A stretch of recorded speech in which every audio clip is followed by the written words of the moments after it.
नमस्कार, मैं हूं पूर्वी राय और आप देखना शुरू कर चुके हैं अनोखी आवाज। देश में एक राष्ट्र एक चुनाव की बात काफी दिनों से चल रही थी, जहां अब मोदी कैबिनेट की भी मंजूरी मिल गई है।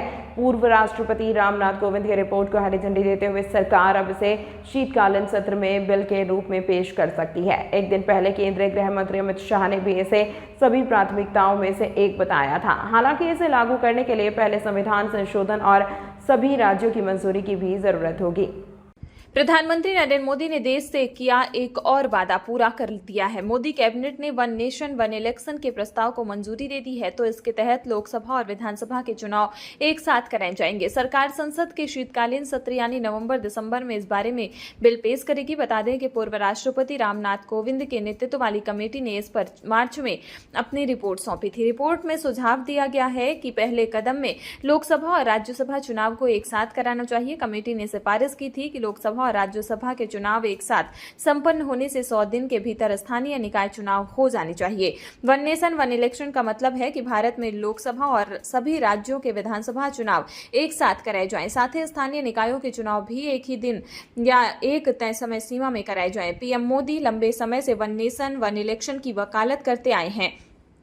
उन्होंने कहा कि चुनाव सिर्फ 3 या 4 महीने के लिए होने चाहिए, पूरे 5 साल राजनीति नहीं होनी चाहिए। साथ ही चुनाव में खर्च कम हो और प्रशासनिक मशीनरी पर बोझ न बढ़े। अब इसको लेकर कुछ भी विपक्षी दल भाजपा सरकार पर लगातार हमला कर रहे हैं। अब देखना होगा कि संसद में यह बिल कब पेश होता है।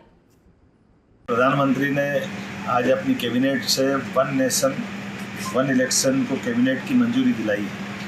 ये अभी तक का इतना बड़ा फैसला है जिसके माध्यम से विकास के मामले में चुनाव की बार की स्थिति अलग अलग राज्यों की जब होती है तो डेवलपमेंट का काम रुकता है। और जैसा कि प्रधानमंत्री ने चुनाव के पहले ही घोषणा की थी और इसलिए पूर्व राष्ट्रपति श्रीमान रामनाथ कोविंद जी के मार्गदर्शन में एक आयोग बना था जिसने रिकमेंड किया और माननीय प्रधानमंत्री जी ने वन नेशन वन इलेक्शन करके लोकतंत्र को मजबूत करने का काम किया है। मैं उम्मीद करता हूँ शीतकालीन सत्र में आने वाले प्रस्ताव को संसद से मंजूरी मिलेगी और यशस्वी प्रधानमंत्री का ये निर्णय भारत को गौरवान्वित करने वाला है, लोकतंत्र को मजबूत करेगा। मेरी अपनी ओर से यशस्वी प्रधानमंत्री श्रीमान नरेंद्र मोदी जी और उनकी पूरी कैबिनेट को बधाई दी। मैं आज मन से बहुत प्रसन्न हूँ, गदगद हूँ। राष्ट्रहित में एक बहुत बड़ा फैसला कैबिनेट ने प्रधानमंत्री जी के नेतृत्व में अध्यक्षता में किया है। हमेशा होने वाले चुनाव देश की प्रगति में बाधक थे। इस देश में और कुछ हो ना हो, 24 घंटे चुनाव की तैयारी चलती रहती है। लोकसभा के चुनाव खत्म हुए तो विधानसभा के चुनाव शुरू हो गए।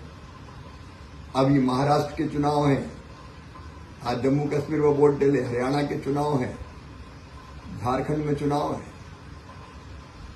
उसके 6 महीने के बाद फिर दूसरे चुनाव का बिगुल बच जाएगा, तो दूसरे राज्यों की चुनाव की तैयारी करेंगे।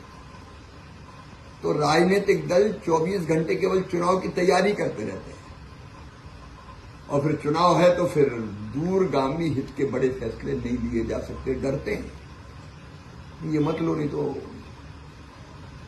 और इसलिए विकास के बड़े फैसले नहीं हो पाते। दूरगामी हित जिसमें जनता। इस खबर में फिलहाल इतना ही। अपने आसपास की अन्य खबरों को देखने के लिए जुड़े रहिए अनोखी आवाज के साथ।